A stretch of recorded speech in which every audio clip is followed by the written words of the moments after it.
Саламатсыңарбы, урматтуу мекендештер? Амансыздарбы, тынчсыздарбы? Урматтуу мекендештер, бүгүнкү күндө интернет желесинде өтө көп мындай талкуу болуп атканы, биринчиден ажыбыз Садыр Нуркожоевичтин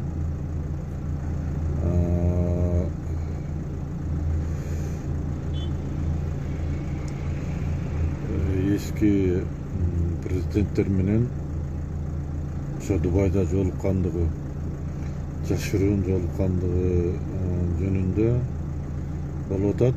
Бул эми өзүнчө тема, бирок ошол жерде Бакиев жөнүндөгү дагы мындай элдин ар кандай ойлору болуп атат.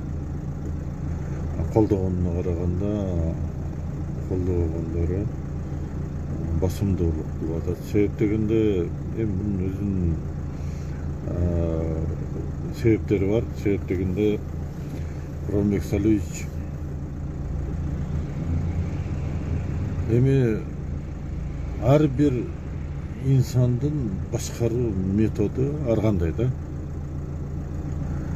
Буну өзүнөн башка адамдар түшүнүү менимче кыйын.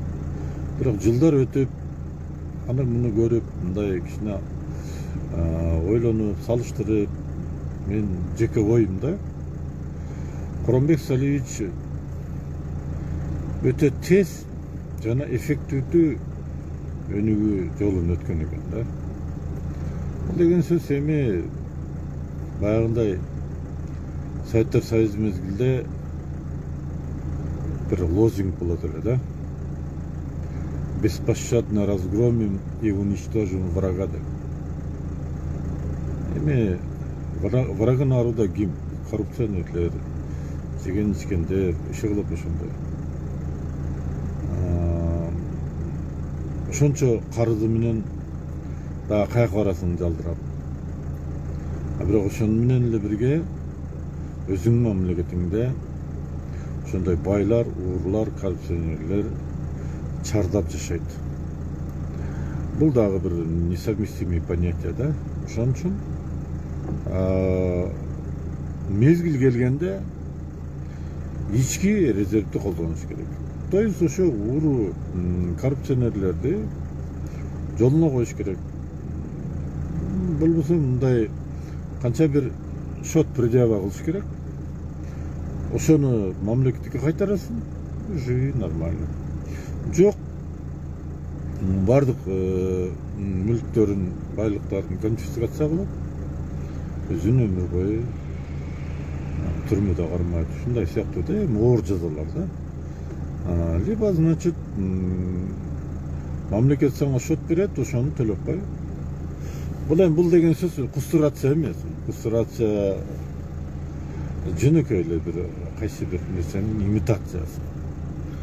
Декорация, да, декорация, кустурация эмес. Менин оюмча Куранбек Салиевич ошол жесткий методунан кийин билгендерибизге караганда, значит, өнүгүү болгон. Кыргызстанда өнүгүү болгон, болуп бараткан.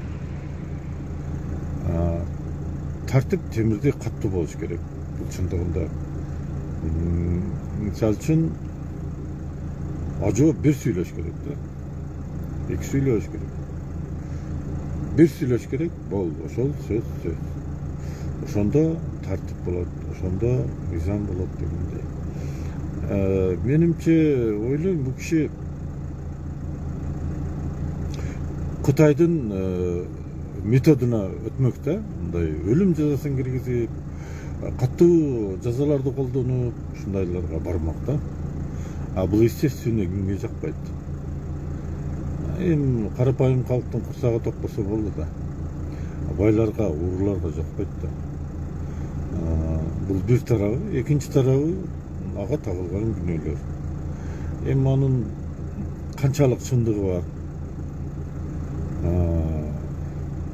Ага тиш кайрагандар өтө көп.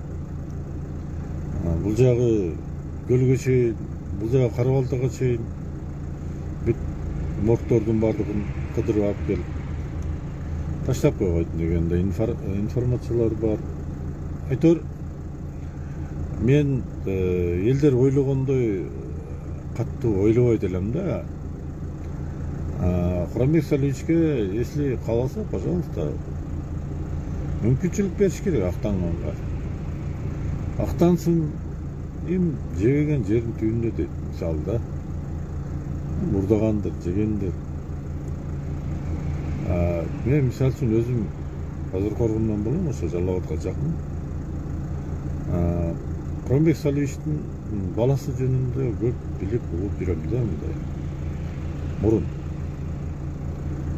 Это продвинутый бала, мээси иштейт да, мисалы үчүн калькулятор иштетпейт. Ушунчалык одаренный бала да, чындыгында.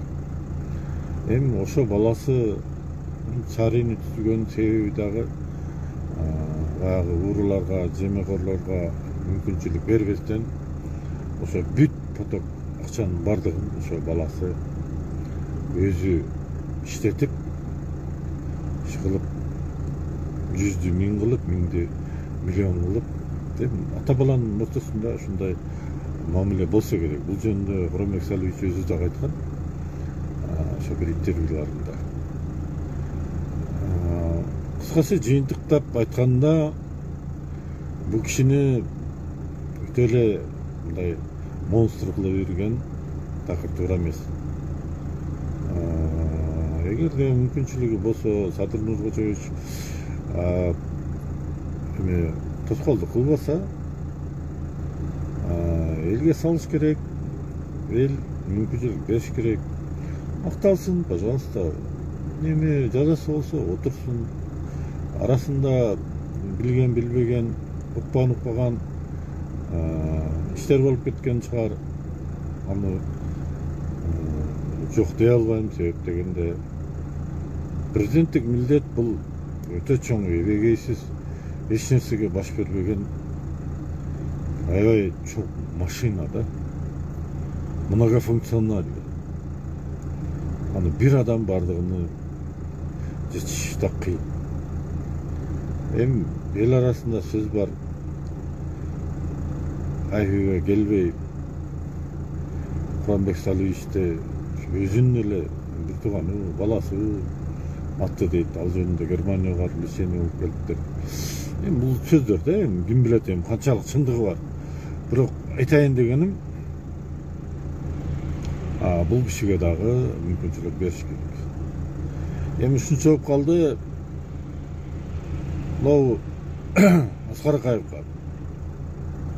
Аскар Акаев мен өтө мындай сабаттуу, эми баягындай илимдер боюнча профессор, ушундай деп ойлойт элем да. Өтө жакшы ойдо элем, чындыгында. Бирок кийин жылдар өтүп билип көрсөм, бул баягы орусча айтмакчы врет и не краснеет да. Ушундай бир жанын жеген жалганчы, өтө кыйтыр, бир центибиз дагы жок дейт, акмак. Мен даже эми толук билбейм, бирок булар артын жабыш үчүн жылдап иштейт да булар, секен өзүн акташ үчүн. Бул акмак Акаев өздөрүнүн артын жабыш үчүн бүт күнөөнүн бардыгын Айдарга төңкөп туруп, Айдарды өздөрү эле жок кыла берди менимче. Иши кылып, Айдар мен билгенден андай бир өлө турган, андай бир наркоман же бирдемке мындай начар бала эмес эле. Конечно, байлы күндү гана бузбайт. Эми атасынын мезгилинде чардап теге буга аралашып жүргөн угам да, мисалы үчүн. Менин бир жаман оюмда бул акмак Аскар Акаев түгү адам эмес, бул адам болбойт. Муну кечирген биздин ажообуз, мен кечирбейм, мисалы, муну кечирген адамды мен кечирбейм да. Бул оңолбой турган инсан. Мына ушул киши өмүр бою түрмөдө отуруп бүт мал мүлктөрүн конфискация кылыш керек. Эгер Кыргызстанга келип калса, келбесе ошо өлүгү талаада калыш керек. Бүт баленин бардыгын неме кылып кеткен ушул киши. Эми мен айтпасам деле көбүңөр жакшы билесиңер.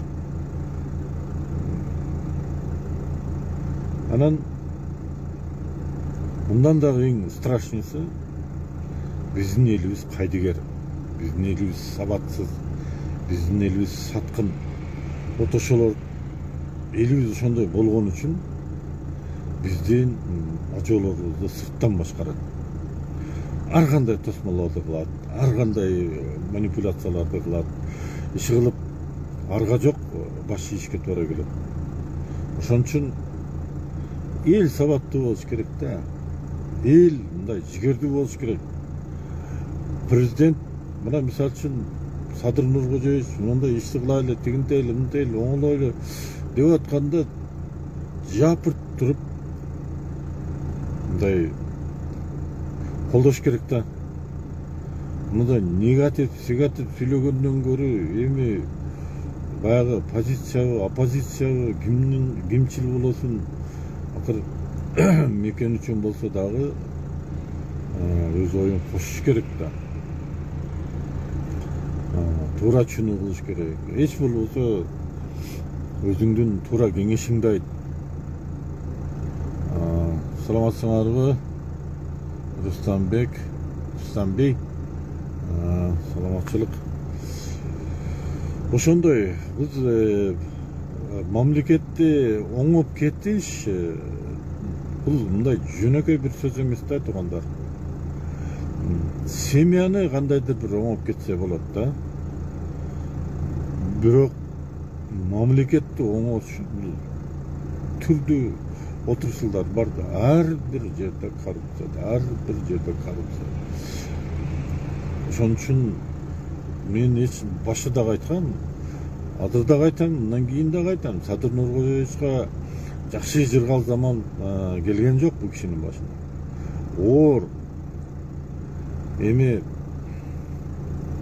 сынчыларга дагы айтып коеюн да, мен дагы эле сынчы катары болуп эсептелинем, бирок ушунча дагы баягы кийимине кийгендерди, ботинкеси мындай экен, түгү кызыл экен, шапкасы, кепкасы мындай экен, туугандар. Кийсин да. Адамды азыркы мезгилде кийимине карап калып. Замандын талабына жараша суперджет менен утса, значит, Кыргызстан вот-вот взлета деп түшүнүш керек да адамдарчы. Мындай бардык нерсеге эле неме кыла бербеш керек да, андан көрө мынау жерлерде блогерлер көбөйгүлөчү. Бакайга окшоп ыйлай бербестен жерде блогерлер көбөйгүлө. Мына мисалы үчүн Карбек уулу аябай мыкты иш кылып атат. Ыдырыс Исаков бул да жакшы иш кылып атат. Дагы баягындай Нисахар деген чогондурга колуңардан келбесе ошолор менен аралашып чогуу жүрүп үйрөнгүлө да. Сүйлөгөндү үйрөнгүлө, как подходить үйрөнгүлө, кандай снимать эткенди өзүнүн жолдору бар да. Ошолорду үйрөнгүлө да, туугандарым. Мекенге бир аз болсо дагы бир айдын ичинде бир күндүк убактыңарды коротуп туруп, ошолор менен байланышып, байке мен барып келейин сиз менен деп кичине салымыңарды кошкула да. Милицияда деле дружинниктер бар, например. Ошого милицияга жардам бергиле, участковыйга жардам бергиле. Концда концов айылыңарда болуп аткан бир мыйзамсыз нерселерге аралашкыла. Анан жок эле нерседен отуруп эле диванный эксперт болуп эле ушу жамандаган деле, ботинкеси мындай экен, анан курткасы мындай экен. Зачем анын кереги? Эми кийинет да, кийинсин да. Андан эмне өзгөрүлүп кетет? Мүмкүн байлар кийгизип аткандыр, коррупционерлер берип аткандыр. Эптеп жанымды, байлыгымды алып калайын деп. Бирок аны менен кутулбайт да. Кейсин мен мисалы үчүн ага каршы эмесмин. Бирок ошончолук аракет кылсын, ошончолук мээнет кылсын, ошончолук талап кылсын, ошончолук шарт түзүп берсин. Анан кийин бир тоба кылдым. 5000 костюмчумду кийип барып бүтүнүн алдына отурабы. Туура эмес да, анда дагы жазып чыгасың. Костюму шөлбүрөп, патинкасы тытылайын деп калган деп. Өзү элге эч нерсе жакпайт неге. Ошон үчүн да ажо деген ажотой болуш керек да. А биз эл тарап биз колдойлу. Колдон келишинче жакшысын жарыя кылайлы. Эми жаман жашырайлы дейт, бирок бул коомчулукта жашырууга болбойт. Ачык эле айтыш керек. Эми ошондон жыйынтык чыгарсын. Ажо болобу, УКМК төрагасы болобу, премьер-министр болобу. Эми билбейм, өздөрүнчө бийлик биз деп атат, мейли бийлик. Бирок биз үчүн, биз эл деген менчик ээси болобуз да. Булар биздин жалдама менеджерлерибиз. Ошо биздин ошо мүмкүнчүлүк байлыктарды алдыга жылдыра турган, бизге шарт түзүп бере турган ушундай менеджерлер булар. Ошон үчүн туугандар бардыгыбыз бир адамдай болуп биригейлик, бири-бирибизди жаман көрбөйлүк, түндүк түштүк деп өлбөйлүк туугандар. Баягы эгерде жоо басып кирген болсочу, көлдү калтырынан чүйдү чап дебейт алар. Алар же көлдүктөргө же чүйлүктөргө келбейт. Алар Кыргыз мамлекетинин байлыгына, Кыргыз мамлекетинин жерине кызыгып келет. А жердин бетинде кимдер жашайт? Кумурска жашайбы? Букалар жашайбы? Кунажындар жашайбы? Аларга абсолютно тапа-таң. Себеп дегенде алардын өздөрүнүн ошондой элдери болду. Ошон үчүн бир мүндөт болойлук. Эми үйлөнгөн жактан дагы түндүктөн алгыла, түштүктөн алгыла дегенде мындай бир семейный дагы мындай ротация болуш керек да, бир мындай. Оштуктар, көлдүктөр да алгыла, баткендиктер, нарындык да алгыла, например, мындай жериңер туура келет да, тоолу өрөндөгөндөй. Ошон үчүн баягы жуурулайлы, жуурулуп, анан кийин ийленип, анан бышып, анан ошентип жетишип, анан оңолойлук. Анан давай Садыр сен пиширип оозума салып бер деп эле жата берген болбойт андай. Уят. Эми болду. Ушунча жыл, 30 канча жылдан бери бомуж болуп ар жерде жүрөбүз. Мына мен мисалы үчүн 23 жыл болду Москвада. 23 жыл болду. Же адам болуп элге кошулбайм. Эми айылда деле элим бар да менин деле. Тууган уругум бар. Же тууган урукка кошулбайм. Эми бардыгыңарды ошондой болуп кетишиңерди каалабайм да мен. Бардыгыңар өз жериңерде болгула, өз элиңерде болгула. Бала чакаңар, ата энеңер азыр ата энеси өтүп кеткенге барбай койгон обычный эле болуп калды. Андай болбойт да, сөөк узатуу деген, акыркы сапарга жакындарын узатуу деген канчалык оор нерсе. Анан эми бара коеюн десең, же чамаң болбой калат, же бир жарым сааттык жол эмес. Россия же башка мамлекетте иштеген мигранттар. Ошон үчүн бизде элдин арасында көйгөйлөр өтө күчтүү да. Ошон үчүн биз өзүбүздүн элибизге барып гана тынабыз да. Анан биз эми бардыгыбыз барып алсак эмне иш кылабыз дейсиңер. Туугандар, мен мурун да видеолорумда айткам, азыр дагы айтам. Мына YouTube'га киргиле, эми жөнөкөй бир YouTube'га кирсеңер, же болсо Facebook'тагы, TikTok'тагы, Instagram'дагы бизнес предложениялары толтура. Бир 100 миңден бир 200 миңге чейин акчаңар болсочу, чакан бизнесин болосуңар туугандар. Кандайдыр бир производство, эми ошончо бизнестердин арасынан өзүңөргө жаккан бир бизнести табасыңар да. Ошо менен иш кыласыңар да. Самун чыгарып, же болсо бир көмүрдүн күлүн албай койгон таштанды болуп тоо болуп жаткан жерден эле бекер алып келип алып турган жерден баягындай көмүрдү брикет кыла турган бир болгон акчага турат ошо 30 миңге экен брикет кылып саткыла болду эле акча да. Анан жаныңарды кыйнайсыңар да, мээңерди иштетесиңер. Ошо тиги садырдын костюмуна, садырдын кепкасына бурбастан ошо өзүңөрдүн бизнесиңерге бургула. Ар ким өз ишин кылсын да, туугандар.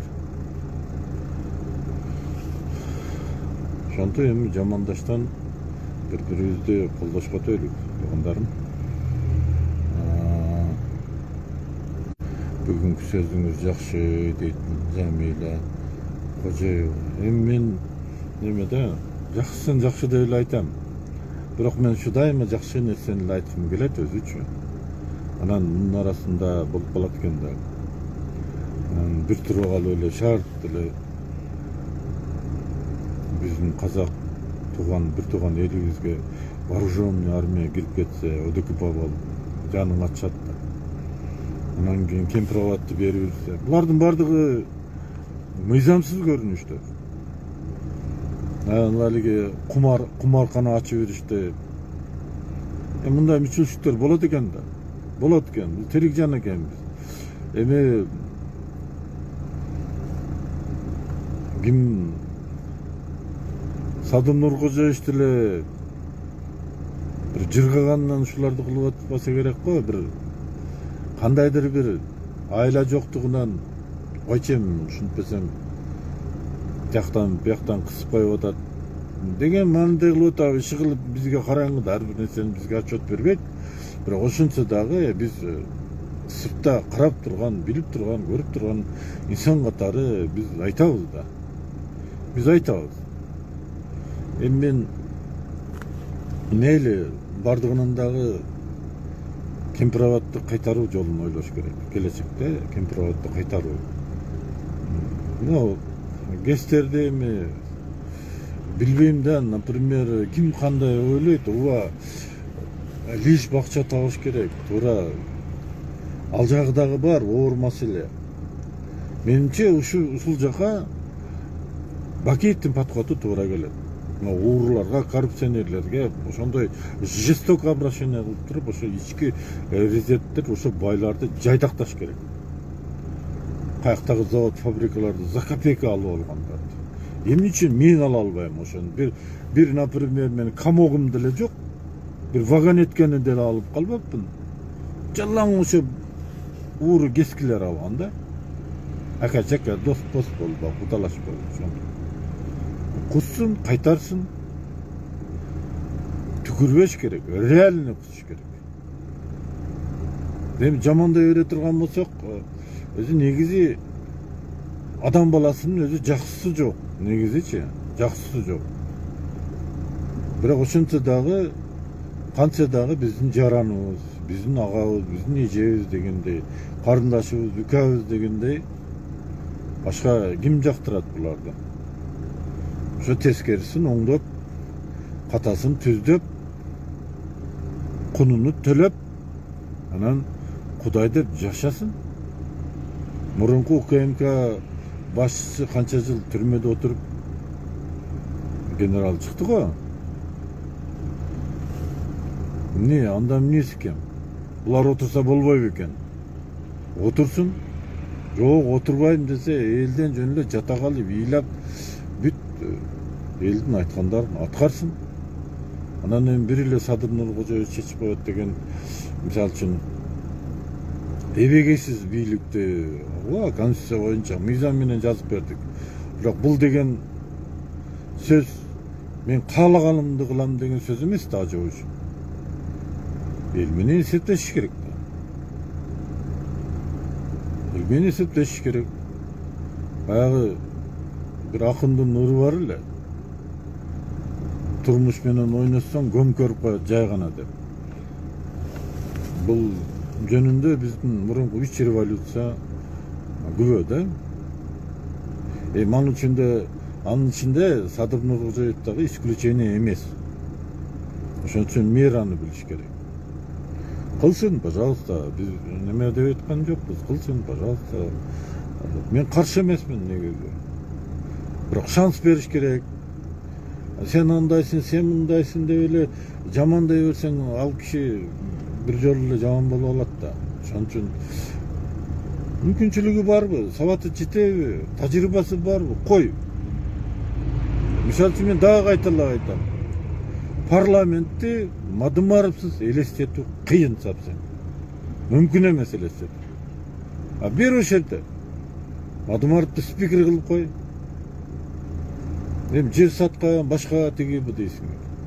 А мында деле спикер катары бир нерсени сатканыңарга макул болуп берет. Бирок антип ойлобойм, бирок ошентсе дагы Мадымаров деле бир жолу эле баягындай пес неме эмес. Себеби анын билимин, илимин, анын тажрыйбасын колдонуп калыш керек. Мүмкүн болгон нерсенин бардыгын колдонуш керек. Мен негизи тилегим өтө жакшы. Эгерде ушундай жакшы айткандай эле бүгүн Капашевич менен Садыр Нуркожоевичтин сүйлөгөн сөздөрүндө чото мен билбеген дагы бир топ өнүгүүлөр бар экен, болуп атыптыр. Значит, жакшы боло берсин. Бирок эми мындай айтып турган жакшы да. Жашырууну токтотуш керек, туугандар. Садыр Нуркожоевич, Камчыбек Ташиевич. Жашырууну сураныш да өзүңөрдүн жеке үй бүлөңөрдүн ичиндеги жашырууну кылгылачы. Мына окшогон нерселерди мындай ачык эле айткылачы. Айтчы өзүңөрчү эле мындай баягы шпион эле ойнойсуңар өзүңөрчү. Эл менен ачык болгула. Болгонун болгондой айткыла. Эми билбейм, кантсе дагы бир элге отчет берүү деген болот. Анан кечеүнкүдөн бүт дежурныйларды чогултуп алып курултай өткөнүң бул болбойт. Ал чайпийт, ал детскийде школдо, детсадда чайпийт барбы? Ал точно чайпийт ал. Ал курултай эмес ал. Курултай дегенде Садыр Нуркожоевич өзү мурун жазган, өзү билет прекрасно кандай экен. Ошондой болуш керек. Siz prezident болосузбу, сизди ажоо дейбизби, башка дейбизби, сиз болгону мындай да слуга народа. Кыргызча айтканда бир элдин кулусуңар да, мындай элге кызмат кыла турган сабаттуу кулсуңар. Бул эми оор тиет силерге, ошон үчүн бийлик деп кое берели, мел бийлик. Күч структурасы эч качан эч кимге бас бербеш керек. Алар шайлоо жолу менен гана келиш керек. Эл тарап болуш керек. Анан бүт чоңдорду, урларды тарапты. УКМК болсо постоянно ким Садыр Нуркожоевичтин жанында жашайт. Типа. Эми, конечно, президентти сакташ керек, коргош керек. Бирок элди кордош керек эмес да. Эми акырында айтарым, анау 28 дзотто, Кемпирабад дзотунда турган 28 баатырды камап койдуңар дагы. Анан кийин 5 уурларды жандап бардыңар. Эми өтө уят нерсе да, өтө уят нерсе. Өтө уят нерсе. Ошон үчүн ушул жагындагы буларды чыгарыш керек. Буларды чыгарыш керек. Кечирип коесуздар, үзүлүп кетти. Буларды чыгарыш керек. Эми реальный биригүү, реальный бир мындай кечирим болуш керек да. Биринчи өзүбүздөн баштайлычы, өзүбүздөн баштайлы, өзүбүздүн мамлекеттин ичиндеги жарандардан куугулган, качкан, осужденный, аларды кое тургула аларды. Өзүбүздү биринчи оңолайлык. Өзүбүздүн мамлекеттин ичинде уурлар, кескилер, коррупционерлер толуп тура. Ошолорду түкүртпөш керек. Аларды реальный, мисалы үчүн мамлекет имеет право счет предъявить эткенге. Алдыңарда бүт информациялар бар. Мен мисалы үчүн ким, эгерде мисалы үчүн билем да, как добыть информацию. Bilesiңер кимдин шотунда, кимдин карамагында эмнелер бар. Канча жыл кайерде иштеген, канчадан айлык алган, канча расходу болгон. Все чыгып калат ошол жерде, дебет кредит болуп элечи. Анан кийин мынча байлыкты сен мынча тыйынга каяктан алдың? Объяснение береби? Пожалуйста. О жерде бир 10 тонна алтын ата-энеси калтырып кеткен болсо. Объяснение бербейби? Унчукпай эле алып коюш керек. Союз мезгилинде ошентип эле соттогон адамдарды. Союз мезгилинде 3 тыйынга соттогон. 3 тыйынга. Силер 3 миллионго 30 миң сом төктүрүп коесуңар да анан. Жок. Ошондой ууруларды колдогончо, но жаш чыгып бараткан таланттарды ушуларга мүмкүнчүлүк бергиле. Ушуларды бизнеске тарткыла. Ушулардан жакшы бизнесмен чыгаргыла. Бу эскилер уже болду, аларды только сааш керек, уничтожить етиш керек. Вообще постко келтирбеш керек мамлекеттик кызматка. Но жаштарды көтөрүш керек, бизнеске жаштарды тартыш керек. Ушуларга мүмкүнчүлүк бериш керек. Налогду төлөйсүң, как положено. Монча кыласың, мындай кыласың, Акылбек Семекович айтып атат. Бүт бардыгы. Ошондой кылып иште, пайдаң көр, биягында төлө. Все, будь любезен, ачык. Ошондой подход кылыш керек. Бу эски уруулар бесполезно, уже болду баягы. Эшек саткан, анан пробка саткан, самогон саткан. Булар адам болбойт булар. Булар адам болбойт. Буларды только жайдакташ керек. Жазасын как положено бериш керек. Булар менен эч кандай президент уур коррупционерлер менен, кылмышкерлер менен жолугуп, алар менен сүйлөшпөш керек. Бул эгерде ким ошону кылган болсо, ошонун өзүнө эле жакшы абар алып келбейт деши кылып эл арасында. Ошон үчүн бир аз эки жакты ойлонуп иш кылыш керек. Болгон ошо. Негизинен ушу туугандар. Бир аз да отуруп эле көп сүйлөй бердим. Адат болуп калат экен да. Демек, биздин мамлекетте ошончолук проблема көп.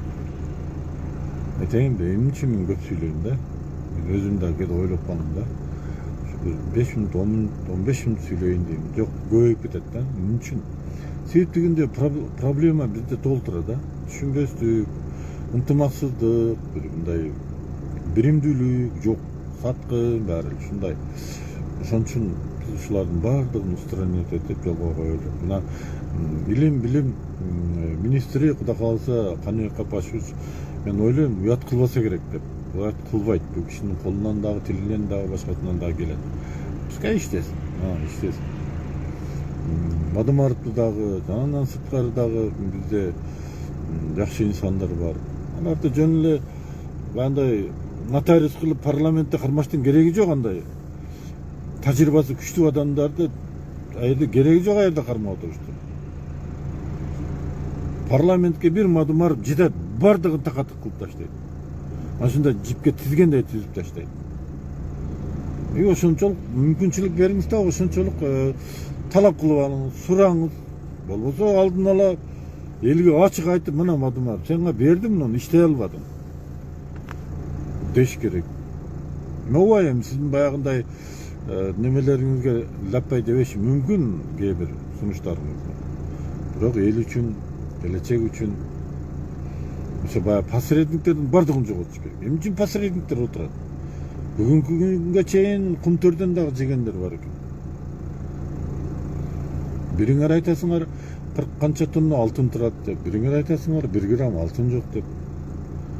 Окшогондорду аралаштырыш керек да. Ошо именно ошо Мадымаров айтат да, Мадымаровдун өзүн төрага кылып туруп, ошо комиссия пускай барып дайындап чыгып элге айтсын, ооба бар экен, ооба жок экен деп. Ушундай эле мындай шпион ойногонду эле жакшы көрөсүңөр да, неме Садыр Нуркожоевич. Эмне мезгилде ушундай жашыңарда ошондой ойногонсуңарбы, билбейм, же ойной албай калгансыңарбы. мындай шпион ойноп жашыруун кылбагыла. Бул көпчүлүк аял жашырган сайын сомнение чыга берет. Бул сомнение өтө жаман нерсе да бул. Бардык нерсени жойсо болот, бирок сомнениени жоя албайсыз да. Ошон үчүн чет мамлекетте кызматта иштеген адистер сомнение үчүн өздөрү неме ишин таштап кетет да. Сомнение. А бизде малынып алсам факты бер деп отура беребиз. Ошол туугандар, бардыгыңарга аманчылык, келечекте тез аранын ичинде жыргалчылык. Менин бирден бир гана тилегим, бир да мигрант болбосун да биздин мамлекеттин, бир да мигрант болбосун. Тобагылдын Бишкекке барсаң, кимдер гана жок Бишкекте, кайсы гана мамлекеттин инсандары жок Тобагылдын. Биздин өзүбүзгө жумушчу гана алар каяктан жүрүп бу жерде. Бул да коррупция да, бул да өткөн коррупция. Мен муну миграция өзү мировой коррупция да. Эң кымбат коррупция ошо мировой миграция да. Ошон үчүн муну токтотуш керек. Оңолобуз десек. Жок, бизге мешать кылбасын булар. Биз каалагандай бурмалайлы, каалагандай антейлик, каалагандай элдин башын айлантырайлык деп турган болсоңор, анда кийинки президентти күтө беребиз. Ким келет дагы билбейм. Бирок бир күнү болсо, бир күнү силерди айдайт. Эл жаман нерсе, эл деген сел. Чукпай туруп бир ташкын болгондо мен буларды айтыштын эмне кереги бар? Бул угроза эмес. Бул реальный картина. Анан эч бир мамлекеттин жарандарына окшойт биздин кыргыздар. Биздин кыргыздар башынан жоокер инсандар болгон. Ошон үчүн жоокерлерге качып өлгөнчө кылычтын мизинде өлгөн артык. Ошон үчүн напролом кетет. Оқ таппай калса таш менен урат. Ушундай. Так что только ийгилик каалайм бардыгыңарга, аманчылык, жакшылык. Туугандар, Кыргызстандагы бир өнүгүп кетсинчи, өнүгүп биз жыргап калайлычы, ыргап жашайлычы. Бардыгыңарга, уккандарыңарга рахмат.